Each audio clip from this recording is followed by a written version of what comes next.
Cars have typically been a very manual and physical experience, with wheels, pedals, levers, whole arrays of buttons and knobs, and a set of usually analog instruments. Even in the 80s and 90s, as electronics were becoming commonplace, the controls remained mostly physical. However, in the last decade, those buttons, knobs, levers have moved to capacitive touch controls, and instrument clusters have become LCDs.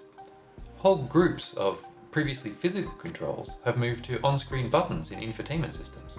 Cars have also become smarter, able to control headlights and windscreen wipers, dim mirrors, and keep the cabin at a comfortable temperature. All of these have made some of those physical controls less critical. In the future, cars will even drive themselves, and driver controls will be limited or non-existent. But full autonomy, level 5 on the SAE scale, could still be a decade or more away for the majority of car owners, and the cars that will be able to do it likely haven't even been built yet.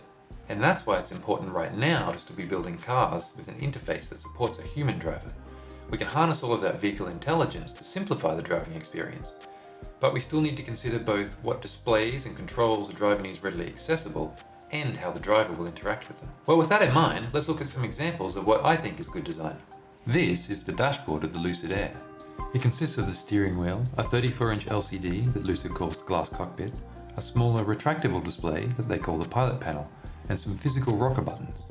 A few things stand out to me here. Let's start with the good. So I can see that they have some task-oriented displays. Each section is focused on a set of tasks that a driver or passenger might want to complete. This helps you achieve tasks faster and more conveniently by using static UI elements, a smaller size which gives you more placement options, and even different display technology based on the task, like OLED or e-ink. Starting on the left of the glass cockpit, you can see they have some static driving controls for things like lights and wipers. These will always be in the same position and ready for the driver to use. Then in the center, we have primary vehicle and trip information. This is stuff that is important for the driver to know in real time, like speed. On the right of the glass cockpit is the primary navigation, media, and communication information and controls. This is accessible by both the driver and the passenger. These are things that might be needed, but are less important and don't necessarily need to be known in real time. The extended navigation, media, and communication controls, and the cabin controls and other vehicle settings are in the retractable display. Again, this is accessible by both the driver and the passenger. These are things that are used a lot less frequently and often by the passenger or while the vehicle is stopped. The Lucid Air has a mix of physical, capacitive, touchscreen, and voice controls. The steering wheel has a combination of primary physical controls and secondary capacitive buttons. There are also a set of physical rocker switches in the middle of the dashboard that control the volume and basic climate adjustments. The physical buttons and switches are always in the same place and they give a tactile feedback, so you can operate them quickly and efficiently, and often without looking via muscle memory, which makes them perfect for important driver controls.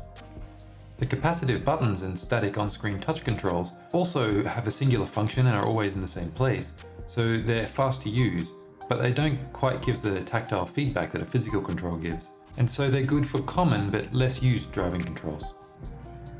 And now to some things that aren't so good. Firstly, from reviews that I've watched, the touchscreen seems a bit laggy or unresponsive.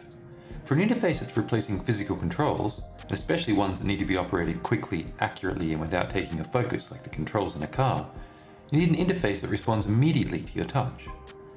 The second thing that appears to be missing in the Lucid Air interface is tactility from the capacitive and touch controls. There are companies like Audi that have what they call an MMI touch system, which requires you to press rather than just touch buttons, and the display gives a haptic feedback in response to let you know that the button has been pressed rather than just guessing if your touch has had any effect. Bosch and Continental have taken this further in prototypes of 3D haptic touchscreens, where you can feel buttons before you touch them just by running your hands over the screen. This kind of technology greatly enhances your ability to use controls by touch and reduces your need to take your eyes away from the road.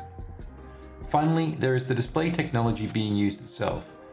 All of the displays in the Lucid Air appear to be using LCDs, and in fact, nearly all cars today use LCDs for their digital instrument clusters and infotainment systems. These types of displays are relatively cheap and long-lasting, but they are illuminated by white backlight behind the entire display. This backlight can be dimmed but never completely turned off, which means that even at night and when the display is displaying a mostly black image, there will still be a possibility of distracting and fatiguing light from the dashboard. OLED displays go a step further to allow light control on a pixel level to reduce light distraction even further. And the Lotus Eletre is an upcoming SUV that is using OLED for the main infotainment system display. Lotus is also taking a very considered and minimal approach to the instrument displays in front of both the driver and passenger, and providing a driver heads-up display. These multiple smaller displays are another example of task-oriented displays providing a very specific set of information and controls required to complete a task in the location that they will be most easily accessed, and thereby increasing readability, increasing usability, and reducing distraction. So overall, I think Lucid have put a lot of thought and development into the controls and interfaces in the Air to create a very effective, intuitive, and human user experience. I still think there's room to push this experience further, and I'm excited by what some other manufacturers are doing in this space. As we get more technology in our increasingly autonomous vehicles, I hope we can keep that physical and human experience when we interact with them. Thanks for watching.